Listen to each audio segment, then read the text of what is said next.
Kalau orang merasa beriman, pasti menegakkan syariat dalam konteks ibadah. Teruskan. Faman la syari'ata lahu la imana lahu wa la tauhida lahu. Kalau orang tidak menegakkan syariat, maka menunjukkan iman tidak ada, tauhid tidak ada. Wasyari'atu, ini penutupnya, wasyari'atu yujibul adab. Sedangkan syariat itu mewajibkan adanya adab. Tauhid mewajibkan iman. Orang yang tidak ada iman tidak ada tauhid. Iman mewajibkan syariat. Orang yang tidak menegakkan syariat tidak ada iman dan tauhid dalam dirinya. Dan syariat menuntut adab, mewajibkan adab. Maka, faman la adaba lahu, orang yang tidak memiliki adab dalam kehidupannya, la syari'ata lahu, wala imana lahu, wala tauhida lahu.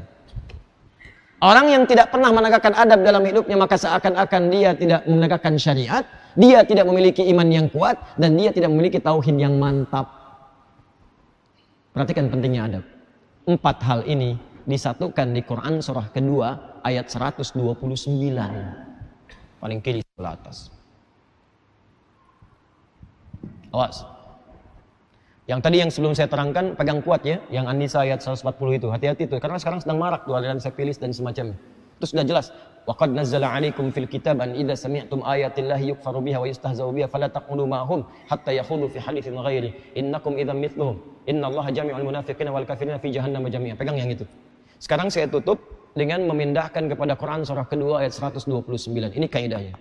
Orang yang tidak punya adab, maka seakan-akan tidak melekat syariat pada dirinya, tidak ada iman yang kuat pada dirinya, tidak ada tauhid yang mantap pada dirinya. Perhatikan ayatnya. Ini ayat disampaikan oleh Allah untuk menguatkan doa Nabi Ibrahim dan Nabi Ismail setelah mereka berdua meninggikan bangunan Ka'bah. Rabbana wab'ats fihim rasulan minhum yatslu alaihim ayatika. Iman. Hati-hati, tauhid. Wa yu'allimuhumul kitab, syariat. Wal hikmah, awas syariat. Wa yuzakkihim, adab. Wa yuzakkihim innaka antal azizul hakim. Rabbana wab'ats fihim rasulan minhum yatlu 'alaihim ayatika wa yu'allimuhumul kitab wal hikmah wa yuzakkihim innaka antal azizul hakim. Ya Allah, mohon utus nanti seorang rasul dari kalangan masyarakat yang tinggal sekitaran Ka'bah ini. Silakan Anda cek teman-teman sekalian.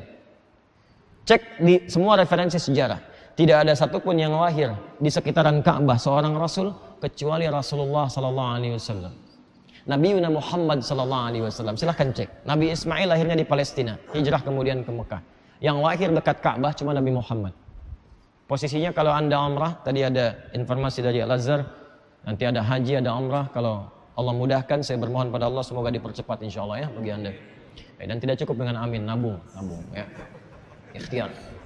Nah, nanti Anda nginap nih misalnya sekitaran Masjidil Haram. Kalau Anda menginap misal, ini ada papan tulis, sayang juga kalau nggak dipakai ya. Ini misalnya hotelnya di sini nih. Ini Zamzam. Ya. Sampingnya Burj Sofa di sini. Jam-jam lebih tinggi ada jamnya. Ini sofa. Ini nyebrang dikit jalan, ini tempat kumpulnya burung-burung. Ini istana nih. Ya. Ini gate-nya King Abdul Aziz. Sini. Anda misalnya dari sofa, ini patokan paling gampang, atau Zamzam. Zamzam geser dikit ke kanan sini. Ya. Arahnya ke sini, jangan masuk lewat sini. Masuk ke sini, begitu lewat sini, Anda masuk sini ada pintu 26, pintu Ismail, 27, terus sampai ke sini, pintu 29, ini Babus Salam, ini Babun Nabi. Lewat sini. Ini di atasnya Istana Raja nih, untuk tamu-tamu ya. Ini Bukit Jabal Kubais namanya. Sini ada security pos 1. CCTV-nya ke sini ngadepnya. Ya. Ada polisi, pakaiannya coklat sini, 1. Lurus, kipas angin di sini sampai saya pernah hitung itu ya ada 35 kipas angin sampai ujung.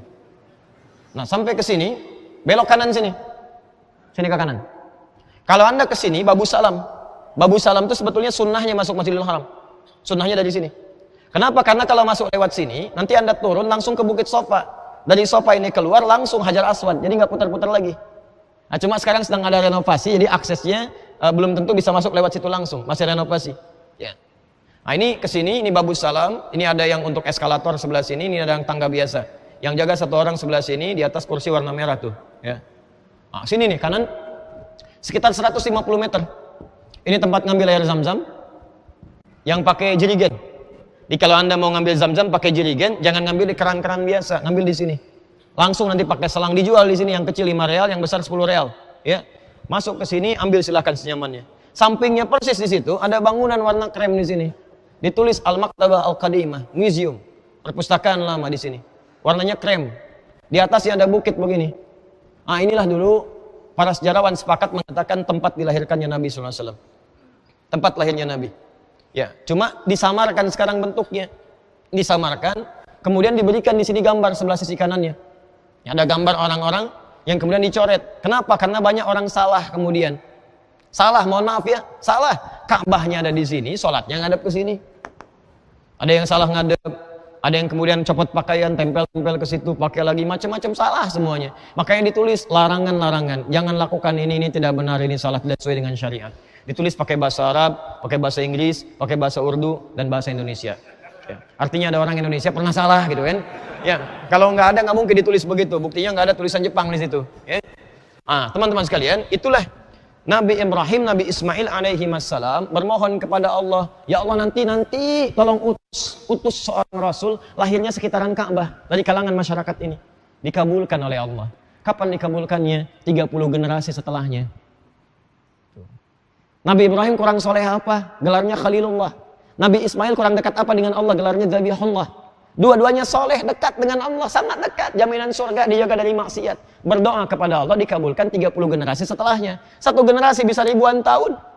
Muhammad sallallahu alaihi wasallam bin Abdullah bin Abdul Muttalib bin Hashim bin Abdul Manaf bin Qusay bin Murrah bin Kilab bin Ka'ab bin Ghalib bin Fihir bin Malik bin Nadar bin Kinana bin Khuzaimah bin Mudrikah bin Ilyas bin Nizar bin Mudar bin Ma'ad bin Adnan bin Addi bin Adri bin Muqawwam bin Naghur bin Tari bin Ya'rub bin Yasjub bin Nabit bin Ismail alaihissalam bin Ibrahim alaihissalam.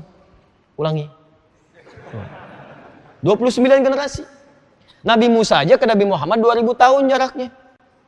Anda bayangkan, baru dikabulkan setelah ribuan tahun. Apakah kedua nabi itu kemudian merasakan putus asa? Tidak.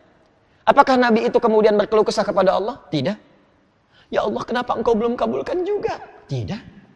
Ini dua orang nabi, orang paling soleh, dekat dengan Allah, gelarnya bagus, surganya paling tinggi, disebut Abul Anbiya, bermohon kepada Allah, dikabulkan setelah ribuan tahun. Dan dalam menunggu itu, walaupun tidak melihatnya, tidak pernah merasakan keluh kesah, karena tahu doa itu pasti dijawab.